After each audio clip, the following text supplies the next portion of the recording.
All of his co-workers were gone. What could it mean? Stanley decided to go to the meeting room. Perhaps he had simply missed a memo.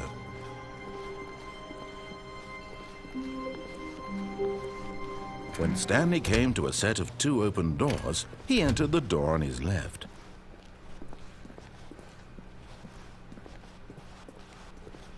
Yet there was not a single person here either. Feeling a wave of disbelief, Stanley decided to go up to his boss's office. Hoping he'd coming to a staircase, Stanley walked upstairs to his boss's office.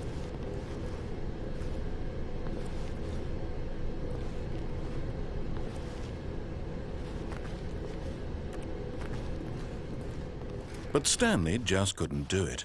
He considered the possibility of facing his boss. Admitting he had left his post during work hours, he might be fired for that. And in such a competitive economy, why had he taken that risk? All because he believed everyone had vanished? His boss would think he was crazy. And then something occurred to Stanley. Maybe, he thought to himself, maybe I am crazy. All of my co-workers blinking mysteriously out of existence in a single moment for no reason at all? None of it made any logical sense. And as Stanley pondered this, he began to make other strange observations. For example, why couldn't he see his feet when he looked down? Why did doors close automatically behind him wherever he went? And for that matter, these rooms were starting to look pretty familiar. Were they simply repeating? No, Stanley said to himself, this is all too strange. This can't be real. And at last, he came to the conclusion that had been on the tip of his tongue. He just hadn't found the words for it. "I'm dreaming!" he yelled. "This is all a dream." Oh, what a relief Stanley felt to have finally found an answer, an explanation. His co-workers weren't actually gone. He wasn't going to lose his job. He wasn't crazy after all. And he thought to himself, I suppose I'll wake up soon. I'll have to go back to my boring real-life job pushing buttons. I may as well enjoy this while I'm still lucid. So he imagined himself flying and began to gently float above the ground. Then he imagined himself soaring through space on a magical starfield, and it too appeared. It was so much fun, and Stanley marveled that he had still not woken up. How was he remaining so lucid? And then perhaps the strangest question of them all entered Stanley's head. One he was amazed he hadn't asked himself sooner. Why is there a voice in my head dictating everything that I'm doing and thinking?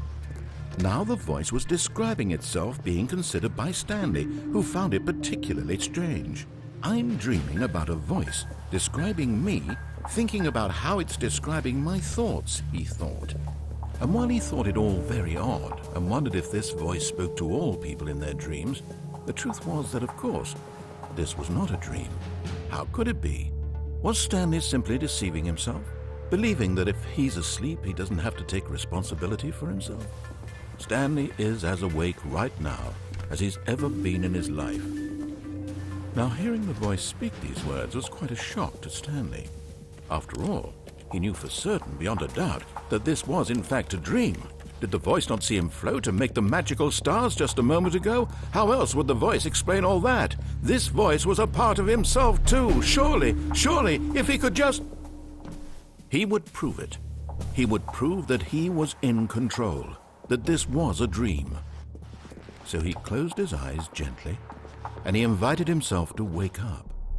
He felt the cool weight of the blanket on his skin, the press of the mattress on his back, the fresh air of a world outside this one.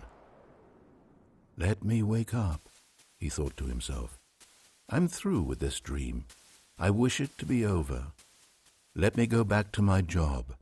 Let me continue pushing the buttons. Please, it's all I want. I want my apartment and my wife and my job. All I want is my life exactly the way it's always been. My life is normal. I am normal. Everything will be fine. I am okay.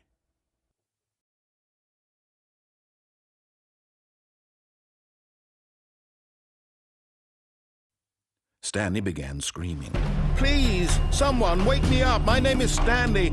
I have a boss. I have an office. I am real. Please, just someone tell me I am real. I must be real. I must be. Can anyone hear my voice? Who am I? Who am I?"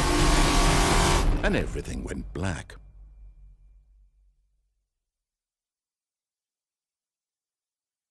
This is the story of a woman named Mariella. Mariella woke up on a day like any other. She arose, got dressed, gathered her belongings, and walked to her place of work. But on this particular day, her walk was interrupted by the body of a man who had stumbled through town talking and screaming to himself, and then collapsed dead on the sidewalk. And although she would soon turn to go call for an ambulance, for just a few brief moments she considered the strange man. He was obviously crazy, this much she knew. Everyone knows what crazy people look like. And in that moment, she thought to herself how lucky she was to be normal. I am sane. I am in control of my mind. I know what is real and what isn't. It was comforting to think this, and in a certain way, seeing this man made her feel better. But then she remembered the meeting she had scheduled for that day, the very important people whose impressions of her would affect her career, and by extension, the rest of her life. She had no time for this, so it was only a moment that she stood there, staring down at the body. And then she turned and ran.